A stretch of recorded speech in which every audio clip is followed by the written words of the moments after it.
c'est plus là-dedans. Et justement, on va un peu en parler de ça, d'un peu l'humour sur les réseaux, l'humour sur Internet, etc. Et c'est le prochain invité avec qui on va parler, on va avoir cette discussion. Et je pense que le mieux, c'est que ça soit toi, Niki, qui nous en parle, parce que je sais que c'est quelqu'un que tu aimes bien et que tu suis. Oui, en effet. Je vous présente, les amis, Crazy Bomb, les amis, les gars. Je vous présente le beau gosse, le frérot, Crazy. Oh là. Bonsoir. Crazy salut à Bomb. tous. Mais viens te mettre là, près de nous, Oui. là. Il y a un canapé qui t'est... Crazy Bomb World. Aïe, aïe, aïe, mon gars. La meilleure place. Tu vois, Qui a coûté la plus chère. La classe, c'est la sortie. Crazy Bomb le style, World. Crazy Bomb World, mon gars. Il est mondial. Mondial, en effet. Voilà. Oui, c'est ça. Je n'expliquerai pas le pseudo de la chaîne, évidemment, parce que j'ai créé ce pseudo-là quand j'avais 13 ans. Du coup, voilà, pas mal d'origine un peu kikoulol, tout ça. Souvenez-vous des Skyblog, Skyrock et compagnie. Mais évidemment. Évidemment que j'ai atomisé ce compte, évidemment, comme ça, il n'y a plus d'archi, il n'y a plus de traces. Ouais. T'as supprimé les dossiers. Voilà, tout va bien.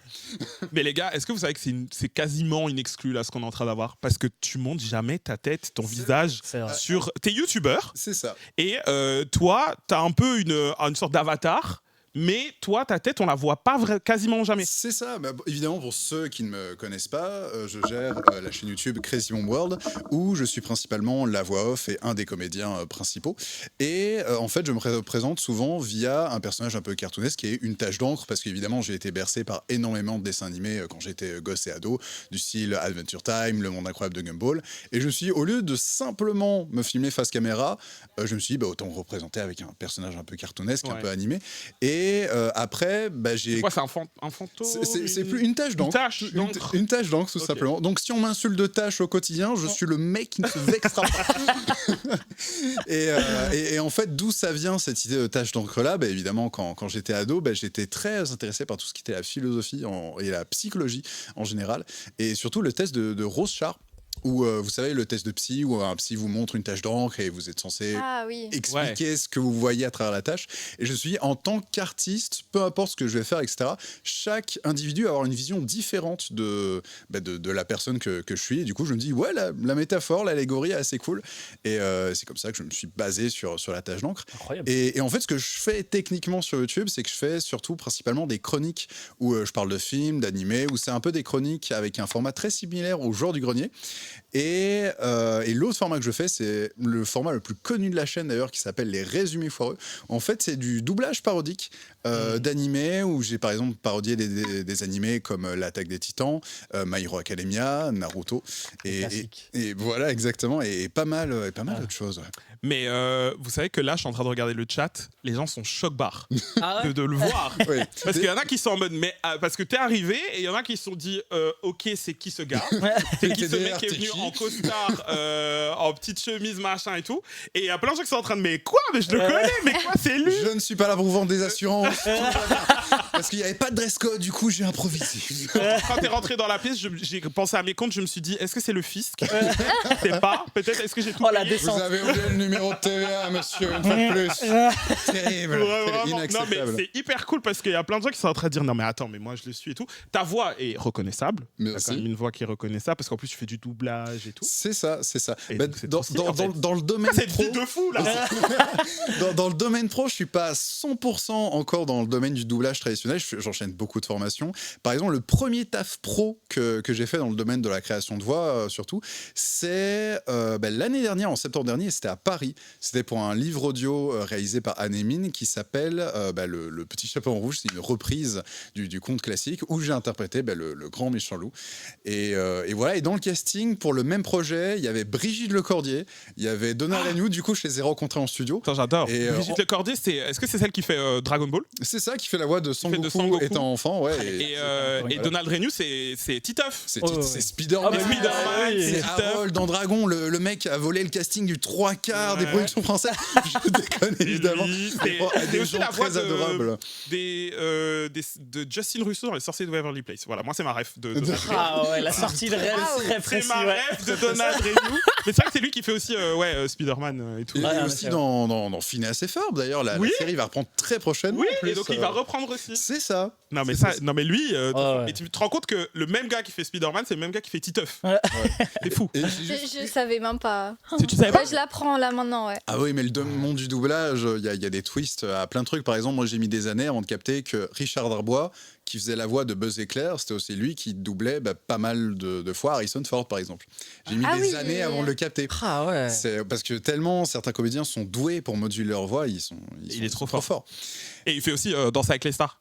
Sur un tango, Elsa, c'est lui, c'est le Ah, c'est lui. Non, mais le mec est trop fort. Et pour l'avoir rencontré, il est adorable de fou, très très très très cool. Je l'ai rencontré à une convention. Van Sekai, c'était en octobre dernier. Incroyable. Et sa voix naturelle, même s'il te lisait, ça lise des courses, t'as envie de l'écouter jusqu'au bout, le mec. C'est une verseuse. Mais de fou. Mais dans ce milieu, de toute façon, j'ai l'impression que tout le monde est sympa dans le milieu du doublage. Oui, je sais pas s'il y a des histoires ou quoi, mais c'est un peu comme dans le domaine de YouTube ou dans le domaine de la chanson. Il y a toujours 2 ou 3 cas où c'est des gens, t'as pas envie de trop te taper la discute parce qu'ils sont un peu froids ou soit ils ont des casseroles au cul. Mais les 3/4 du temps, je vais même dire les 4/5 du temps, je rencontre que des gens adorables, ultra chouettes, quoi. Mais gars, pardon, mais dans le chat aussi, c'est en train de demander est-ce qu'on peut pas avoir. Toi, quand tu fais un doublage, tu prends quelle voix? Genre, moi, pardon, mais il nous faut une petite démo, un petit truc et tout. Genre. Généralement, la ref qui est la plus connue sur la chaîne, c'est en fait, c'est un running gag où dans les résumés foireux, en fait, c'est on raconte une histoire au travers des installations entre les personnages. Et pour passer d'une scène à l'autre, je hurle un mot précis avec sur un écran noir et le mot qui apparaît en blanc et ça apparaît transition pour passer d'une scène à l'autre. Okay. On dirait que j'explique une vanne, c'est très gênant. et du coup, ce que les gens me citent beaucoup en convention, c'est ils me disent hey, tu peux hurler transition s'il te plaît? Et du coup, je prends ma grosse voix et je fais transition. Et en fait, je hurle comme ça à chaque fois. On aurait dit le gnome dans le truc de midi là. Non, vous voyez pas ce que je veux dire. Les 12 coups de midi. Un gnome dans les 12 Ah non, je confonds avec un autre truc. Qu'est-ce qu'il a fait? Oui. Non, c'est quoi l'émission, les gars? Le gnome. Il y avait un troll avec des oreilles là. Comment? Dans le Big Deal. Le Big Deal. J'ai cru entendre ça. J'ai cru entendre ça. Refais. Transition. Ah, si. Moi, ce que je fais, c'est il y a un truc. Oh, le Big Deal, c'est plutôt un truc comme ça. Enfin, on limite très mal ce soir. C'est terrible. Moi, je le sais, c'est pas grave. T'as pas fait un petit résumé foireux sur Freeren? Ah, vous voyez les recommandations que j'ai tous les jours dans les commentaires parce que je fais pas mal d'animés, pas mal de choses. Freeren, c'est pas dans les cartons, mais le prochain projet que je suis en train de faire en ce moment, c'est sur la série JoJo's Bizarre Adventure, sur l'arc Star Wars Crusader. Et voilà, c'est extrêmement demandé depuis pas mal d'années. Donc, hâte de vous montrer tout ça. Mais c'est trop bien. Mais donc, attends, c'est quoi cette histoire? Parce que tout le monde est là en mode ouais, c'est le mec des résumés foireux, c'est les résumés foireux et tout. C'est quoi tes résumés? Alors, les résumés... Mais tu es qui? Mais c'était... Oui. Alors, les résumés foireux, pour ceux qui ne connaîtraient pas, en fait, c'est un enchaînement de sketchs entre les personnages issus de l'animé, où c'est très souvent du doublage très, on va dire, caricatural la plupart du temps. Souvenez-vous, voilà, par exemple, des premiers doublages de Ken le Survivant, où par exemple, on avait ou même de Nicky Larson, où on avait des voix caricaturales du style il en perd la mammouth, avec des comédiens, du coup, vu que l'animé était assez trash à l'époque, ils étaient un peu obligés d'adoucir la prestation et tout pour rendre ça accessible, surtout pour aller à la période du Club Dorothée, etc. Et voilà, c'est ce genre de voix qui ont bercé mon enfance et je me dis, j'ai envie de faire pareil, mais au travers de certains sketchs. Et c'est pour ça que des fois, je prends des voix très caricaturales et en moyenne, sur chaque projet, on est facilement une vingtaine de comédiennes, dont maintenant, on se professionnalise de plus en plus, où notamment, il y a des comédiens qui sont dans le domaine du doublage traditionnel. Donc, c'est ça qui est chouette, quoi. Il y a Ben qui demande, il avait pas fait un résumé foireux d'Harry Potter? Non, pas encore, parce que là, moi, tu me parles si tu fais ça. Le truc, c'est qu'on a déjà fait des parodies de films live-action, comme par exemple Le Seigneur des Anneaux, ou Robocop, ou encore les Avengers avec Infinity War. Et le truc, c'est que le doublage caricatural, pour moi, je trouve qu'il fonctionne de ouf quand c'est surtout des dessins animés, des animés en général, parce que mettre une voix un peu cartoonesque sur un truc qui a la gueule d'un cartoon, ça fonctionne vachement mieux que si je commence à prendre une voix comme ça sur Gandalf le Gris, au bout de 2 minutes c'est marrant, mais sur plus de 15 minutes ça peut éventuellement lasser. Mais c'est des vidéos qui ont plu, mais quand je les remate, je me dis, ouais, j'aurais pu mieux faire, mais bon... On peut pas faire des 20 sur 20 partout. Ouais, normal. Mais j'adore. Mais en tout cas, on est super content de t'avoir. Et tu sais, il y a un truc que les gens ne savent pas et qu'ils sont en train de découvrir dans le chat. Tu es belge. Oui, je viens de Liège, j'ai vécu toute ma vie. Et même quand je débarque en studio, ici à Bruxelles, où je fais des formations, on me dit « Ah, tu viens de Paris, exprès pour la formation ?» Je viens de Liège, j'ai juste pris 40 minutes de train, tout va bien. Et tu vis à Liège? Je vis à Liège, ouais. Mais comment ça se fait que tu parles comme ça? Je sais pas. Pourquoi t'es pas venu? Tu vois? En fait, je pense que ma théorie, c'est à force de mater beaucoup de dessins animés, beaucoup de films où il y a... zéro accent, où il y a un accent européen, comme on appelle ça, vraiment un truc super neutre. Du coup, à force de consommer, j'ai été influencé par ça, tout simplement. Alors que dans ma famille, ils ont vraiment tous un accent à couper au couteau. C'est terrible. Et par exemple, il y a une fois dans une vidéo où j'ai essayé que mes origines reprennent un peu le dessus, parce que je me suis dit, ouais, ce serait marrant qu'il y ait un personnage qui tient une auberge, qui ait un accent un peu belge. J'ai fait un accent un peu liégeois à un moment donné, et il y a un de mes beaux-frères qui dit, tu recommences ça, je te pète la gueule. Ils ont pris ça pour une insulte de fou. Et voilà, moi, ça me fait beaucoup rire. Mais voilà. Mais j'adore parce que moi, vraiment, tout à l'heure, quand t'es arrivé, je me suis dit, c'est pas possible. Il vient de Liège, ok, mais il est parti, il vit en France depuis des années. Oui, comme moi, oui. Rien de tout ça, Donc tu fais ça dans un studio à Liège, enfin chez toi? Oui, en fait, les enregistrements des vidéos se font à domicile. Et par exemple, on me demande souvent, ouais, comment tu fais avec les autres comédiens? Parce qu'il y en a qui viennent du Sud, il y en a qui viennent de Paris, même du Nord, etc. Et en fait, c'est qu'on enregistre chacun à distance. Chacun a son matos, chacun a sa petite cabine d'enregistrement et tout. Et voilà, ça se fait. Et en fait, on passe un appel Discord et en fait, je les dirige à distance. Ah, ça va, ça je me disais, parce que l'organisation, ça doit être compliqué, là, tu vois. Ouais, mais il y a combien de comédiens en moyenne dans tes vidéos? En moyenne, c'est entre 10 et 20, en fonction des productions. Okay, tu vois. Et le truc, c'est qu'il y a aussi des artistes qui sont graphistes, qui sont illustrateurs, qui sont animateurs, qui également des compositeurs, des sound designers qui participent aux productions. Parce qu'au-delà de mettre simplement, entre guillemets, les extraits de l'animé que je parodie, on essaye d'intégrer des gags visuels où on fait vraiment fait maison. Et c'est vraiment mes parties préférées dans les vidéos. Et d'ailleurs, j'ai tellement cette volonté de faire un truc maison, des trucs faits maison, c'est que cet été va sortir le premier court-métrage d'animation sur la chaîne.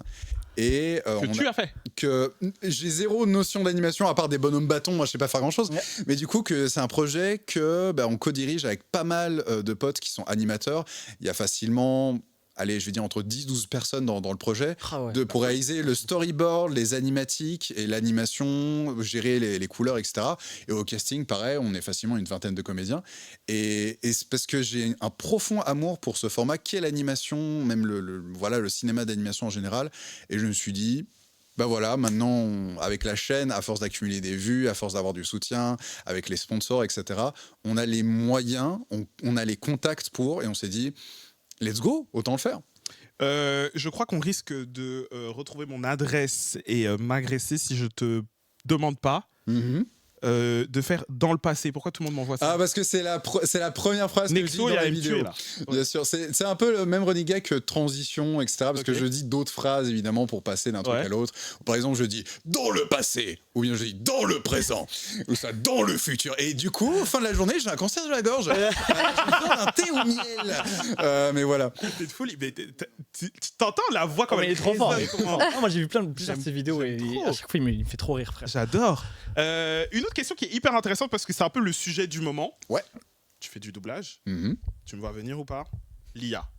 On parle beaucoup de l'IA, du doublage, parce que en vrai, l'intelligence artificielle est en train de tout doucement arriver et dire, mais en fait dégage, parce qu'on peut le faire beaucoup plus facilement et beaucoup moins cher avec l'IA, mais c'est catastrophique parce que c'est plus des humains. Bien sûr. Et que ça remplacera jamais des humains pour le faire. Est-ce que c'est un truc qui te fait peur, qui te fait flipper? Par exemple, il y a une polémique en ce moment avec Electronic Arts qui sont en train de faire signer des contrats à des nouveaux comédiens de doublage qui débarquent et du coup ils disent « Ah ouais, trop bien, je vais bosser avec une grosse boîte de jeux vidéo. » Ils lisent pas les petites lignes. Et tu vois dans les petites lignes qui est marqué que oui, du coup on peut utiliser tes enregistrements pour perfectionner notre intelligence artificielle. Du coup, tu enregistres une fois en studio et tu bosses plus jamais. Du coup, il récupère juste la voix de l'artiste. C'est ça. Et je trouve ça extrêmement moche parce que voilà, comme tu l'as souligné très bien toi-même, en disant que une intelligence artificielle ne sera jamais avoir les mêmes intentions de jeu, la même intensité de jeu qu'un vrai comédien. Et est-ce que vous avez vraiment envie d'entendre au quotidien, que ce soit dans les jeux vidéo, dans les films, dans les séries, comme il y a eu des productions Amazon Prime, où il y a eu du doublage espagnol, que ça a été fait 100% par intelligence artificielle, qu'on va pas se le cacher, c'est une catastrophe, parce qu'il n'y a pas de nuance de jeu, il n'y a pas de notion de portée. Par exemple, on ne parle pas à un personnage qui est aussi bien à 3 mètres qu'on parle à un personnage qui est à 20 mètres. Il n'y a pas de rupture de jeu, et du coup, on a un truc très plat. Et c'est une catastrophe. Et évidemment, il y a plein de mouvements au sein des comédiens de doublage pour arrêter, essayer de convaincre les studios en mode arrêtez vos conneries et laissez les comédiens bosser parce que ce sera toujours mieux. Et oui, peu importe les problèmes de budget ou quoi, c'est l'argent, ça se trouve entre guillemets, c'est juste une volonté du client parce qu'il dit ouais, je vais économiser, mais tu vas perdre une plus-value et tu vas faire un produit qui est très très moche au final. Du coup, tu vas perdre de la thune, tu vas perdre des clients, tu vas perdre de la fidélité et ça n'a de l'intérêt pour personne. Ah ouais. C'est chaud, hein. D'ailleurs, on parlait de Donald Renew tout à l'heure. Il y a une pétition, je pense qu'il a lui-même lancée, dont il parle pas mal, pour justement pouvoir faire en sorte que l'IA ne remplace pas tout bêtement le... Bien sûr, avec la pétition Touche pas à ma VF, voilà, qui a aussi des comédiens belges, hein, évidemment, qui ont aussi signé cette pétition. Et plein d'autres... comédiens de doublage qui font la promotion de ce truc pour défendre le droit des artistes, parce qu'encore une fois, l'intelligence artificielle, dans d'autres domaines, que ce soit le domaine de la médecine, que ce soit pour assister l'humain, c'est toujours OK, mais on voit pas l'intérêt de l'intelligence artificielle dans le domaine de l'art, parce qu'à part voler le travail des artistes, qui, on va pas se mentir, être intermittent du spectacle, c'est déjà assez compliqué comme ça. Alors en plus, si on se fait remplacer comme ça par un truc inhumain, ça n'a pas de sens. Et à moindre mesure, parce qu'on parlait des clients, des productions qui essayent de faire des économies à droite à gauche. Par exemple, il y a une série Beyblade, que j'ai complètement oublié le nom, qui est sortie récemment, qu'ils ont fait doubler ça au Maroc par des comédiens qui évidemment parlent français, mais du coup tu sens bien qu'il y a ils ont l'accent. Il y en a certains, tu sens que c'est pas la langue avec laquelle ils sont plus à l'aise. Hyper vitesse, Nalta et le truc qui est fou, c'est qu'il y en a, en écoutant la série, ils se disent mais c'est tellement mauvais, on dirait de l'intelligence artificielle, et en fait tu découvres que non, c'est juste des comédiens payés au rabais. C'est que des blédards dans la série. Mais vraiment, c'est ça qui est terrible en fait, parce que que ce soit en France ou en Belgique, il y a plein de comédiens super talentueux, ils veulent bosser, même des comédiens qui n'ont pas encore percé, ils sont déter de ouf. Ouais, ils sont prêts à bosser gratuitement, même juste pour avoir... Mais c'est ça, par pure passion. Ouais. Et il y en a, ils ont on va faire bosser des gens au Maroc qui en ont rien à foutre. Et ils disent, ok, très bien, c'est une catastrophe. Mais je pense, est-ce que vous avez pas eu une fois dans votre vie le rêve de faire un truc comédien de doublage, ou tu vois, doublage. Forcément, c'est toujours drôle. Tu te dis putain, j'aimerais bien tester, mais j'ai déjà testé et je suis tellement nul. Vas-y, fais un peu. Attends, je vais te faire le Detroit Smash dans My Hero Academia. Vas-y. Detroit Smash. Pourquoi t'as demandé ça? C'est bien. Si j'ai les acouphènes, ils jouent bien. Alors, juste, Niki, prochaine fois que tu le fais, t'as pas besoin de mettre le micro dans ta bouche. Non, fallait choquer là. Fallait choquer. Je vois des ingénieurs son, ils ont retiré leur casque. Attends, mais tu l'embauches du coup là? Ah Tu bah le là, prends? oui. Ouais, évidemment. Non, il a compris qu'il fallait mettre de la testostérone pour cette réplique-là. Il a tout compris. Exactement. Ouais. Oui. Faut pas casser un truc, ça va. À part leurs oreilles, tout va bien, je pense. Voilà, hein. Ah, mais les talents ne s'achètent pas. Vas-y, retourne maintenant, faites le malin. Moi, j'ai essayé. Non, mais c'est bien, c'est bien, c'est bien. Attends, c'est quoi? T'as jamais voulu? Non, en vrai, je pense qu'il faut vraiment un vrai talent d'acteur. Et ça, c'est... C'est pour ça qu'on dit comédien de doublage. Oui. Parce que c'est avant tout un travail de comédien. Mais oui. Pas juste des doubleurs, quoi. C'est des comédiens avant tout. Bien sûr. Mais c'est ça qui est assez impressionnant, c'est qu'il y a certains comédiens qui sont plus à l'aise dans le domaine du théâtre ou du cinéma en temps normal et qui peuvent être des brels totales en doublage. C'est comme on peut voir dans certains cas de Star Talent. T'as certains comédiens, ils sont super doués dans leur film, mais dès que tu leur demandes de faire du doublage, ils rentrent pas à l'image, ils ont du mal à être dedans, ils ont très peu de temps pour enregistrer parce que c'est les délais qui demandent ça. Et du coup, on a un résultat moyen. Tout comme moi, par exemple, je suis beaucoup plus à l'aise derrière un micro que face caméra, etc. Voilà. C'est pour ça que tu te montres pas. En vrai, parce que pendant des années, surtout à cause du harcèlement scolaire, quel plaisir, c'est complexé pendant des années sur son physique, c'est super compliqué. Et tu t'es un peu deep, mais ça a joué, genre. À 100%. Et ce que t'as vécu dans ton enfance, ça a fait que du coup, après. De fou, bien sûr, évidemment. Et du coup, c'est pour ça que je me dis, je me sens plus à l'aise derrière un micro et que je préfère me cacher derrière un personnage et mettre le personnage en avant plutôt que moi, parce que moi je suis pas un personnage cartoonesque, parce que dans le doublage je peux aussitôt interpréter un personnage, un petit gobelin, etc. qui vient emmerder le héros, ou bien interpréter je sais pas, All Might, ne vous inquiétez pas, c'est toi quand j'en suis là, de manière très là je le caricature de ouf, mais voilà, c'est un vrai plaisir et c'est très thérapeutique à jouer, et c'est pour ça que j'adore ce métier, quoi. C'est génial, mais en tout cas, j'adore découvrir genre en live et tout. Question qui est arrivée dans le chat. Combien de temps tu prends pour faire un résumé foireux ? Alors, sachant que les résumés foireux, maintenant, ça prend de plus en plus de temps. En moyenne, c'est facilement entre 1 mois et 2 mois en fonction des grosses productions. Ouais, parce que évidemment, pour faire une parodie d'une œuvre, déjà, il faut mater l'œuvre. Malheureusement, il n'y a pas d'échappatoire. Il ne faut pas se contenter des résumés Wikipédia. Donc, il faut mater l'œuvre pour évidemment... Quand tu regardes le truc, prendre des notes de gars qui viennent spontanément à l'esprit, de savoir quelle séquence tu vas utiliser. Après, il y a l'écriture, que ça, je me laisse facilement 2 bonnes semaines. Et encore, il y a des projets, par exemple, quand j'avais fait une parodie sur Dragon Ball GT, j'ai eu complexe de la page blanche. Le seul truc pendant 1 mois, la seule note qui était marquée, c'est Vegeta moustache égale fan de Freddie Mercury. Alors, quand t'as ça pendant 1 mois, tu dis ah merde, comment je vais faire? Et du coup, le running gag dans la vidéo, c'est que pourquoi Vegeta a une moustache dans la série, c'est que juste il s'est accoutumé à la culture terrienne, et du coup, il a découvert Freddie Mercury, et du coup, dans la vidéo, tu m'entends chanter du Freddie Mercury, quoi. Voilà. I want to break free. Je ne ferai pas le truc entier, je voudrais pas briser les tympans des techniciens une fois de plus. Pas comme certains ici. Voilà. Donc il y en a qui se gênent pas. Et tu écris tout seul du coup? Je coécris avec un ami comédien, Alberto, qui évidemment coécrit avec moi. Et généralement les meilleures vannes qu'on trouve, c'est quand on fait des sessions d'écriture genre tard, entre 11h et 3h du matin, généralement, que là les vannes les plus stupides viennent, et c'est généralement celles que les abonnés retiennent généralement. Voilà. Mais c'est trop bien de pouvoir t'avoir aujourd'hui, genre je kiffe. Tu découvres un univers. Mais moi j'aimerais, mais tu sais que je pense secrètement en moi se cache un mec qui aurait voulu faire du doublage. Ah ouais? Ouais. Tu sais que sur YouTube tu peux prendre, il y a plein de vidéos. Mais j'ai déjà essayé. Rythmo, pour s'entraîner, c'est super bien. J'ai déjà essayé. Et même quand j'étais petit, j'ai été dans un studio de doublage de Big Brothers. Ouais. J'ai été dans un studio parce qu'il y a vous vous rendez pas compte du nombre d'œuvres qui sont doublées en Belgique. En Belgique, la Belgique, il y a plein. Toutes les séries, je vous le dis, toutes les séries Disney Channel que vous kiffez, la plupart, elles sont faites en Belgique. La Casa de Papel, ça a été doublé en Belgique. Ah ouais. Non, pas par des Belges. Par des Belges. Ah si? Par des Belges. Si, il y a énormément de productions de Netflix qui se font ici en Belgique. Qui se font, en Belgique. Et souvent, d'ailleurs, j'avais discuté avec des comédiens de doublage, parce que souvent, c'est aussi des gens qui font des voix off pour la radio, etc. Donc c'est un monde qui se rejoint parfois.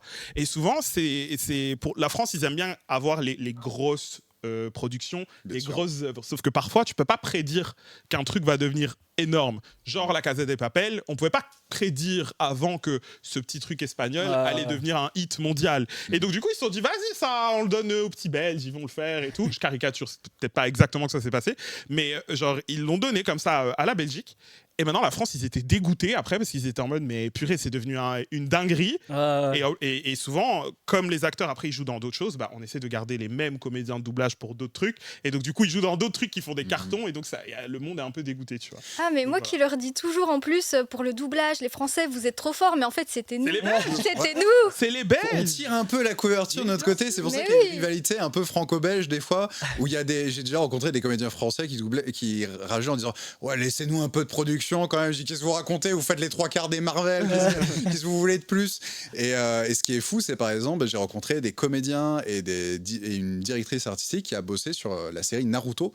Et même eux ne savaient pas du tout que ça allait exploser à ce point-là. Ils se disent, ouais, c'est des trucs avec des ninjas. Ça a été fait en Belgique aussi, non? Ça a été fait en Belgique, ouais. Et Pokémon aussi. Ah ouais? Bien sûr. Mais non. Mais on est trop Mais- fort. Mais oui. Ouais, j'ai un doute. J'apprends trop Oui, de bah trucs oui. là, Bah, vraiment. notamment, j'ai rencontré la comédienne qui joue Ondine, Ouais. Fanny, qui est adorable comme jamais. Et par exemple, j'ai rencontré un comédien qui joue Usopp, qui est dans One Piece, Jean-Pierre Denuy, que c'est une crème, et franchement, il a du sucre dans le sang. Il a beaucoup trop d'énergie. Il a de notre âge. Et franchement, il gueule comme jamais, mais c'est génial. Et par exemple, sur Naruto, très courte anecdote, par exemple, il y avait un comédien qui s'appelle Xavier, du coup, qui a doublé un personnage qui s'appelle Kiba. Et il a doublé également un personnage qui s'appelle Neji, donc dans la même série. On se dit, c'est bizarre parce que c'est quand même 2 gros rôles principaux, ils interagissent souvent ensemble. Pourquoi caster le même comédien alors que leur voix est pas si différente? Parce que tout simplement, en fait, les directeurs artistiques, ils ont pas l'occasion de voir l'intégralité de la série. Généralement, ils ont genre les 12, voire les 24 premiers épisodes, mais ils connaissent pas la suite de l'histoire. Il y en a, ils prennent le temps de lire le manga quand c'est vraiment des gros produits. Mais des fois, c'est un peu la surprise. Et du coup, à un moment donné, il y a une directrice artistique qui dit à Xavier ouais, tu veux pas me faire un petit personnage qui bat là voilà, il a 2 ou 3 répliques. Il dit ok, pas de souci. Ouais, il y a un autre personnage, Neji, il apparaît dans l'épisode d'après, tu me le fais, ok, ouais. Et après, ils se sont rendus compte que. Et on les voyait très souvent. Ouais, mais ils ont les mêmes missions. Surtout au moment l'arc, ouais, c'est n'importe quoi. Donc, quand t'as des comédiens qui ont sur le même dialogue 2 fois le même personnage, c'est que eux-mêmes ça les emmerdait. Ils sont comment on aurait pu prédire, c'est terrible. Oui, forcément, tu peux pas pré-shot ce qui va se passer par là. Mais c'est ça, et du coup c'est des anecdotes un peu drôles comme ça, quoi. Ta chaîne YouTube, c'est donc Crazy Bomb World. C'est ça. Qu'est-ce que tu vas sortir là prochainement et tout Alors, soit de cette semaine, soit de la semaine prochaine, je vais sortir une émission qui s'appelle le Crazy Bomb Show, où comme j'expliquais, je critique des films, des séries, etc. Et par exemple, le dernier thème qui était sorti, c'est sur les films Barbie. Okay. Parce que, genre, j'ai jamais pris le temps de mater ça, etc. Du coup, j'ai critiqué 5 ou 6 films Barbie dans la vidéo. Et le prochain thème, ce sera les animés les plus mal notés. Et essayer de faire découvrir ça au public en disant, il y a toujours pire dans la vie, il y a toujours pire. Et donc, c'est vraiment le fin fond de la benne à ordures où, généralement, les animés les plus mal notés publiquement en ligne, c'est des animés où il y a beaucoup de 3D. Par exemple, par curiosité, tapez X-Arm, vous tapez trailer sur YouTube et vous allez voir une vidéo qui dure 1 minute et vous allez voir que c'est une catastrophe parce que l'anecdote qui est assez folle par rapport à cette production-là, dommage qu'on ne peut pas vous montrer les images, mais en une phrase, c'est que c'est une production Crunchyroll. Donc on se dit Crunchyroll, c'est pas rien, c'est quand même un gros truc, quoi. Et en fait, la production a été confiée à un studio qui s'appelle Virtual Flight, que leur seule expérience, c'est qu'ils ont bossé sur le jeu Sekiro pour faire les décors en 3D, etc. Mais ils n'ont jamais fait d'animé avant. Du coup, tu vois, l'animation 3D un peu désarticulée, où tu vois les mouvements de caméra un peu à la Matrix, mais que tu vois la caméra un peu folle. Ah non. Et donc tu vas montrer ça là dans le. Ouais, soit dans la semaine, soit de la semaine prochaine, mais voilà. Toi, la CGI, ça te dégoûte ou pas? Quand c'est bien fait. La CGI, la 3D. Les images de synthèse intégrées dans les animés, par exemple, il y a certains animés où ça me dérange pas. Agressé. La qui? Comment ça, CGI? On a le droit de dire ça sur Twitch.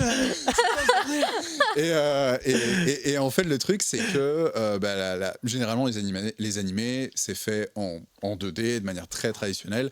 Et quand il y a de la 3D qui est intégrée, les fans ragent parce qu'ils disent ouais, c'est pas beau, ça s'intègre pas bien. Et je pense que les seuls moments où ils intègrent de la 3D maintenant, c'est quand il y a une foule extrêmement dense, ou soit quand il y a des trucs très chiants à animer comme les véhicules, les motos, les automobiles, les trains, etc. Parce que c'est un gain de temps énorme. Et voilà, par exemple, il y a des animés comme l'Attaque des Titans où l'intégration de la 3D, ça me gêne un peu moins quand c'est des énormes titans qui font 300 mètres de haut. C'est pas trop gênant. Voilà, on a du mal un peu à s'acclimater avec, mais c'est pas trop gênant. Ouais, je suis d'accord. Pardon, désolé. Je sais pas si t'as vu l'anime To Be Hero X. Oui, par exemple, la 3D, là, est très bien gérée. J'aime trop. Ok, je voulais avoir ton avis là-dessus. Voilà. J'ai vu très peu d'extraits, mais franchement, c'est très qualitatif. Au contraire de la série de 2017 Berserk, que ça, c'est une catastrophe. Où tu vois le personnage, par exemple, à un moment donné, sur un champ, il marche, mais genre, il va pas faire une démarche normale, il va marcher en mode comme c'est un Lego. C'est mobile. C'est ça, plus mobile, ouais. D'accord. Mais en tout cas, c'était trop intéressant de te recevoir. C'était un plaisir cool que tu viennes. Mais comment ça, on a des talents belgiques, on nous dit pas? Faut nous dire quand on est belge. Maintenant, même les Belges, on croit qu'ils sont pas belges. Voilà. Crazy Bomb World, c'est comme ça qu'on te retrouve sur les réseaux sociaux. T'es sur YouTube. Sur YouTube, TikTok, Instagram, tout ce qu'il faut. Et même sur Twitter, maintenant appelé X, malheureusement. Ouais. Mais voilà, je suis un peu... Et Twitch un jour? Et Twitch, c'est ça, j'allais demander. Pardon? Un jour Twitch? J'ai une chaîne Twitch, mais j'y vais genre une fois par an, vraiment pour des lives anniversaires, ce genre de trucs. Mais j'aimerais bien faire des trucs sur Twitch, ça peut être. Mais viens, genre live, regarde, t'as 3 personnes qui peuvent t'aider, te conseiller. Voilà. Non, mais chouette, le pistonnage. J'aime ça. Ça marche que comme ça dans le monde de Twitch. Bah, j'ai remarqué. Hein. Mais en tout cas, c'était trop cool de pouvoir t'avoir sur Twitch, de pouvoir faire découvrir ton visage. C'est une exclu. J'ai demandé tout à l'heure, on t'a jamais vu? Il m'a dit si, on a déjà vu. J'ai dit est-ce qu'on t'a déjà vu en Belgique? Il m'a dit non. J'ai dit c'est une exclu. Voilà, une exclu, non peut-être. Voilà. Merci beaucoup. Je te souhaite de passer une bonne fin de soirée et tu reviens. Mais quand tu veux. Mais avec un immense plaisir, je suis à 40 minutes de train. En plus, nous croyons, on s'était dit, ça y est, il vient, faut lui mettre un avion pour venir et tout. Il nous a dit, je viens de Liège. Le Liège, quel Liège? Liège, il y a un Liège en France. Ok, d'accord. Mais trop bien. Voilà. Un plaisir, franchement, vous avez été tous adorables. C'était des questions super intéressantes. Tu me régales, Crazy. Évidemment, avec cœur sur vous, le chat, évidemment. Et le chat, ils sont trop contents que tu sois venu. Et je pense que je vais vous faire un petit dernier dans le passé avant. Voilà, voilà la petite cerise sur le gâteau. Dans le passé. Voilà. Allez, merci. Sur ce, je vous souhaite à tous une excellente soirée. Est-ce que tu peux faire avec la même voix, mais dire non peut-être? Non peut-être. Aïe, on l'a. C'est ça qu'on veut. La régie, j'espère que vous l'avez, c'est notre prochain jingle. Hein. Super. Merci beaucoup, je te souhaite une très bonne soirée. Merci d'être passé. Un plaisir. Bonne soirée à vous. Ciao. Merci, ciao. Il me régale, Crazy Bomb, mon frère. Mais vraiment, merci Niki pour la découverte. Mais il est trop fort, il est trop fort. Et tu sais que, comme je vous ai dit, je l'ai rencontré en France, on a fait le chemin retour ensemble dans la voiture. Et directement, j'ai kiffé la vibe. Ah, mais par hasard? Ouais. Non, en fait, on était parti à une émission Kevin Award. Et puis, du coup, on est parti de là, je l'ai rencontré là. Et on a fait le retour ensemble dans la même voiture. Et puis, voilà. Okay. J'ai pensé à lui directement. Il me régale, j'adore. Génial, mais je savais pas qu'il était belge. Ouais, trop bonne vibe. Mais moi non plus. Mais non, en plus, on a fait une convention ensemble et je me rappelais pas non plus. C'est vrai? Mais oui. Mais j'étais là, si, je sais que tu me parles, j'étais, mais forcément, dans les vidéos, il y avait pas sa tête, donc c'est vrai que j'ai pas tilté, tu vois. Puis là, j'ai fait, mais putain. Mais c'est lui. T'attendais de voir une tache d'encre qui arrive, qui se déplace un peu partout. Non, mais c'est trop bien. Non, mais le chat, vous avez kiffé ou pas? Non, c'était le GOAT. Voilà, que des GOAT. Quel GOAT, voilà. Ouais, le jingle, voilà, on va bien le garder, vous inquiétez pas, on va bien le garder. Non, mais c'était vraiment trop bien. J'adore parce que le chat, ils sont trop chauds. Genre, depuis tout à l'heure, je suis en c'est vrai, moi, je les regarde même pas. Vous me butez de rire. Genre, franchement, vous me tuez de rire. Mais c'est trop cool. En fait, on a essayé de prendre des invités qui allaient venir et matcher notre vibe, notre énergie, et qu'on allait pouvoir aussi vous faire découvrir et tout. Et donc, on espère que vous kiffez. C'est notre première. Hein. Donc, voilà. On est encore un débutant dans la matière. Ouais, on débute. On n'a jamais fait. Genre, nous, là, on débute. Déjà, est-ce que vous kiffez un peu notre petit studio? On n'a pas parlé de ça. Notre petit studio, nos petits canapés, nos petits. Je suis dégoûté, j'ai oublié ma peluche Psycho Quack. Je voulais la mettre dans le studio. C'est horrible. Alors moi. C'est horrible, comme ça, c'est horrible, ma peluche. C'est que tu l'as oublié. Fais attention. Non, parce que je sais qu'il faut pas la critiquer. Voilà. Mais je suis un peu content que tu l'aies oublié.